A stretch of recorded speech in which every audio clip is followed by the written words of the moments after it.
For those of you wanting to continue to grow your business, chances are you've been battling with the question, how do you balance the scale of delivering on promises for current clients with marketing and gaining new clients?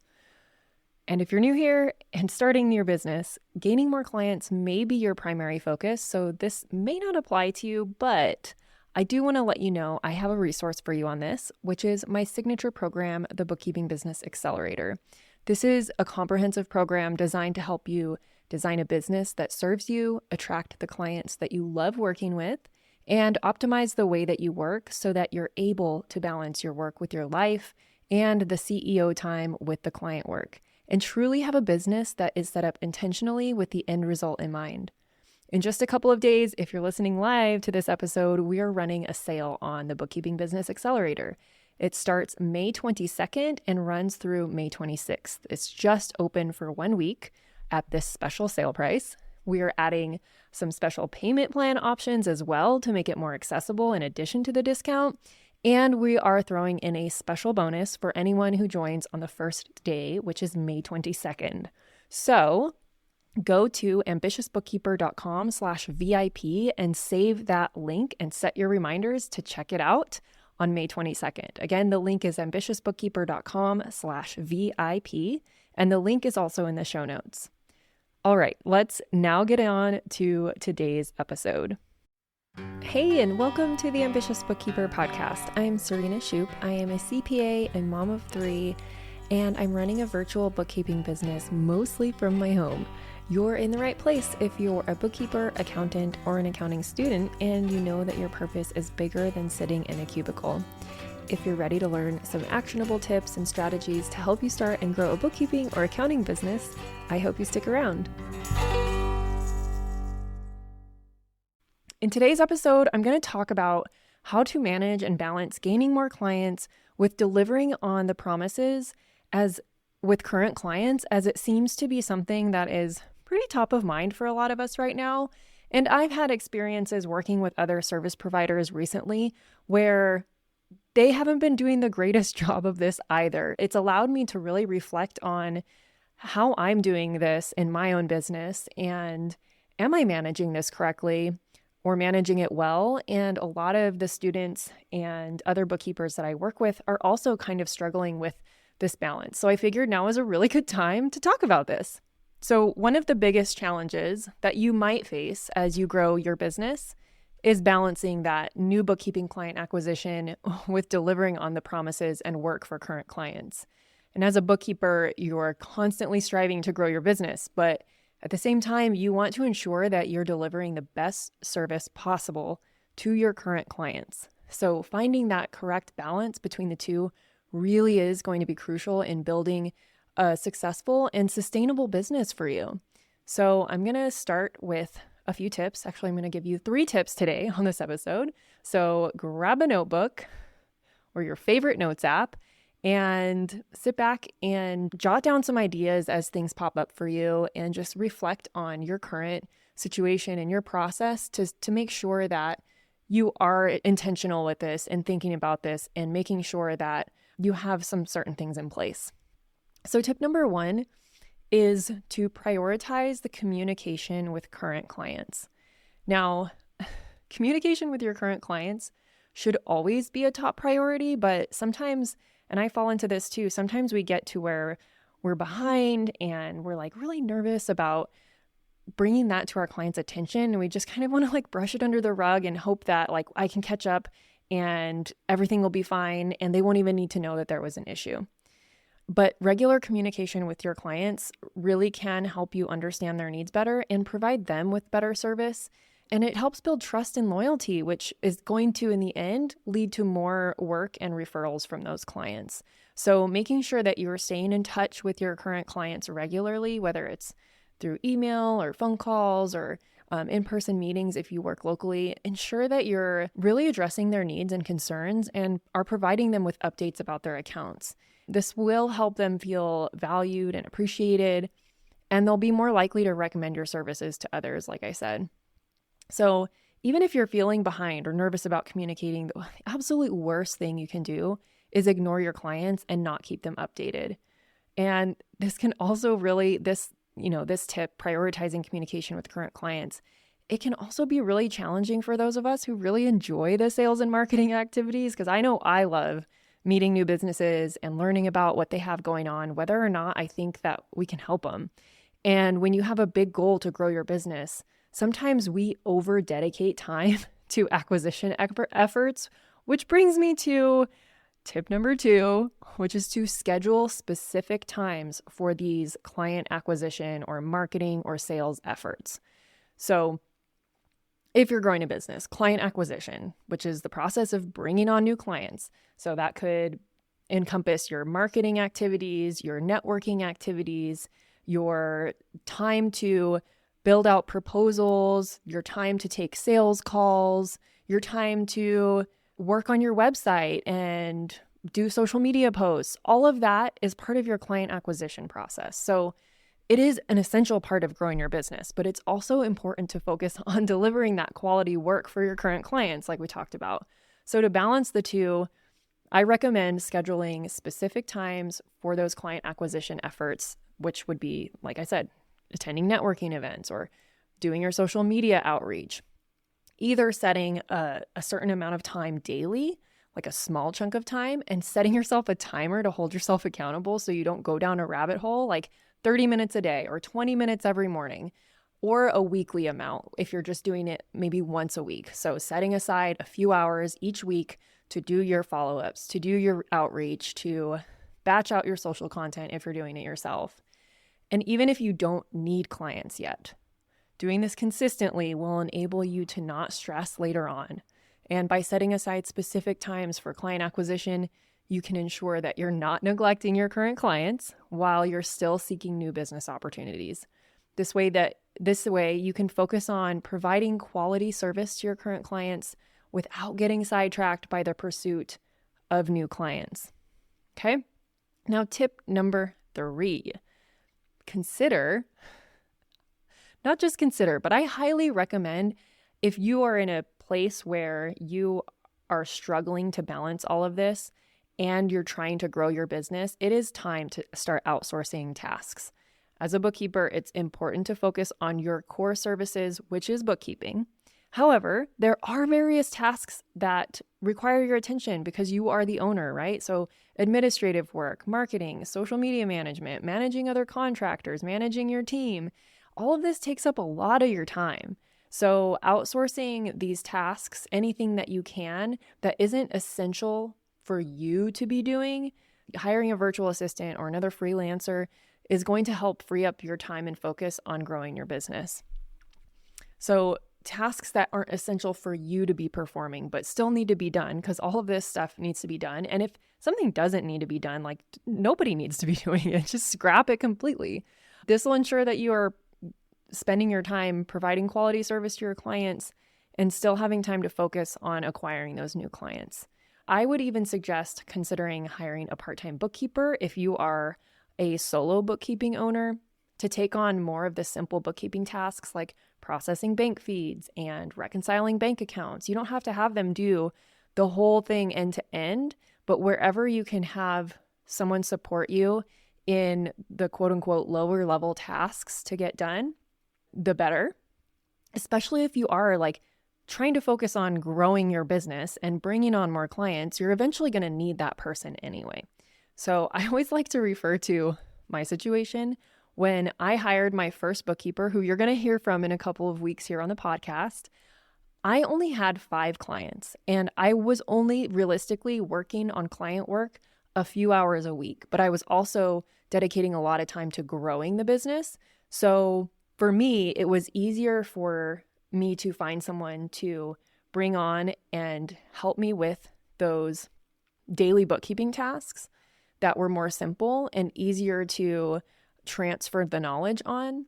It was easier for me to do that than maybe outsource the marketing or outsource my email inbox or whatever, because like even that wasn't that busy. I only had 5 clients. So as scary as it is, I always recommend recruiting new hires before you actually think you'll need them or before you think you're ready, because we tend to really underestimate the amount of time and effort that it's going to take to properly onboard someone. and set them up for success, which in turn maintains the work quality that your clients have come to expect from you, hopefully. So, like I said, I brought on my first part-time bookkeeper for just a couple hours a week, helping me on my 5 clients doing the basic tasks. And that allowed us time to really create the processes together, set her up for success, allowed me time to be able to communicate with her and help her through things so that she was really confident in what she was doing. And now it's been 4 years, but now she rarely needs my support. And when we do touch base and communicate, it's more on a personal level. And it's really helped create the culture that I was after. So I know it's really hard to think about hiring before you're ready or outsourcing certain things when it may only be a couple hours a week, but there's always someone out there that's willing to just do a couple hours worth of work a week and also willing to stick around and grow with you. So take that into consideration. I know there's a lot of advice out there about when you should be outsourcing certain things, but only you know what's right for you. So if hiring someone earlier on is what's right for you, then that's what you need to do. It also helps you manage the expectation that a lot of us fail to realize is when you're running a business, if you're doing everything yourself, you're going to be used to taking home all of the profit for yourself. But if you hire earlier on, you will always have a certain percentage of your income that you know is going to be to maintain your team. And your margins are always going to be kind of in the same range. You're never going to have to really worry about oh no, if I bring on this team member, I'm going to lose half of my income because I'm going to have to pay someone. If you set that expectation up from the beginning, and even if you're not ready to hire, I would honestly suggest not taking home 100% of your profit. Take home, 30 or 40, 50% of your profit and save the rest in your business to build up that safety net or that future investment account of hiring and growing your company. Because the money thing it's a real hard pill to swallow when you've been used to taking home all the income and then all of a sudden you're I can't manage the workload myself. I have to hire someone. And then you end up hiring someone and paying them a lot of the portion that you used to pay yourself, and you may become resentful, and that's not a good place to be. So anyway, all right. So our 3 tips to recap to balance the client acquisition efforts with the client work and keeping your clients happy. Number 1, prioritize communicating with your current clients. I cannot stress this enough. Even if you feel really scared that you're going to make them mad, I promise you, as a business owner, I would rather just somebody tell me if they are not able to get the work done in the time frame that we had set up in the first place, rather than just be left in the dark and not know what the heck is going on with my stuff. So just remember that, think about what you would prefer and swallow your pride a little bit, and then let your client know, hey, I'm not going to be able to get this done in the time that I expected. This is when I expect to have it done to you. I just wanted to keep you up to date. 9 times out of 10, they're going to just be super grateful that you communicated with them, and it's no big deal. But if you wait and then they have to outreach to you to ask where's my stuff, dude? Then it's not going to be good. They're going to lose trust in you. And it goes the same with team members, but just always prioritize communication, even if you're afraid of the backlash, because it's worse to later on just lose the client or not get the referrals that you would have otherwise. So number 1, prioritize that communication with current clients. Number 2, schedule specific times for client acquisition efforts, whether that's a little bit of time every day or a few hours per week on a certain day. Put it in your calendar, block off that time, guard that time, and then throughout the week, if you start to get distracted with, oh, I'm going to go on LinkedIn or Instagram or whatever, or Upwork and engage with people, apply for jobs, do whatever, whatever your method is, you can pull yourself back in and look at your calendar and be nope, I have scheduled this specific day and time to do those. So I'm not going to get distracted right now. And you can hold yourself accountable. And then tip number 3 is outsource stuff. Start outsourcing things or look at what you're currently doing and get real with yourself about like what actually needs to be done versus done by you versus perhaps done by someone else. Nothing will ever get done as good as you can do it. I promise you that. So you have to let go of that for one. You are the business owner, you're the entrepreneur, you are the person who is capable of wearing all of the hats and doing things exactly how you want them and doing them well, most likely. I mean, sometimes we are in denial and lie to ourselves about how well we actually do things. But for the most part, we are the entrepreneur because we are good at all those things. However, you are not going to be able to grow and bring on those new clients if you are so attached to doing everything yourself. So tip number 3 is to consider outsourcing those tasks. Kind of went on like a whole second form of this podcast when I'm recapping this. But when it comes to balancing the client acquisition with your client service, it really is important to remember that each of your businesses are unique. And what works for one business, what works for me may not work for you. It may not work for you to hire someone when you only have 5 clients, but that's what worked for me. So it's important to experiment with different strategies and find out what really works best for your business, and don't get latched on to, like, for instance, if you decide to, okay, I'm going to set aside 20 minutes every morning to go on LinkedIn and engage with people, and then another 10 minutes every morning to go check Upwork and apply for jobs. And you do that for a week or two, and you realize it's really stressful, or you start going down rabbit holes if you try to log in every day. So then you switch to maybe every Friday morning, you block off a few hours to do all those activities, and that works much better for you. Test things out. I wouldn't assume that you're going to get traction from doing those things if you just do it for like 1 week, but you might. So be open to the possibilities. And then another really important aspect of balancing all of this is setting realistic expectations for yourself and for your clients. Be honest about your capacity for taking on new clients and delivering the quality of work that you want to deliver, because this can prevent really overcommitting, which a lot of us tend to do. I'm very guilty of it myself. And it'll ensure that you're delivering on your promises to clients. And my last little tidbit of advice is don't be afraid to ask for help or advice from your peers, your others in the industry, networking with other bookkeepers, or even if you're technically competition. You might be surprised. Someone might have just one little tidbit of advice that you never would have thought of. So don't be afraid to ask for help. And with that, I hope these tips have been helpful in guiding you towards finding the right balance between your client service and client acquisition. And remember, it is all about prioritizing communication with your current clients, scheduling that specific time for your acquisition efforts, and outsource those non-essential to you tasks, because like most things are going to be essential to run your business, but not everything actually needs to be done by you. And it's actually detrimental for you to be spending your time on $15 an hour tasks when you can, be doing things that are going to bring in $20,000 a year. So thank you so much for tuning into today's episode. If you haven't already, please don't forget to subscribe or follow our podcast for more tips and insights like this on growing or starting your bookkeeping business. And don't forget, the Bookkeeping Business Accelerator is on sale from May 22nd to May 26th. And I truly, truly hope to see you inside. If you have any questions on whether this is the right fit for you, you can shoot me a message on LinkedIn or Instagram, and those links are also posted in the show notes. I'll talk to you soon.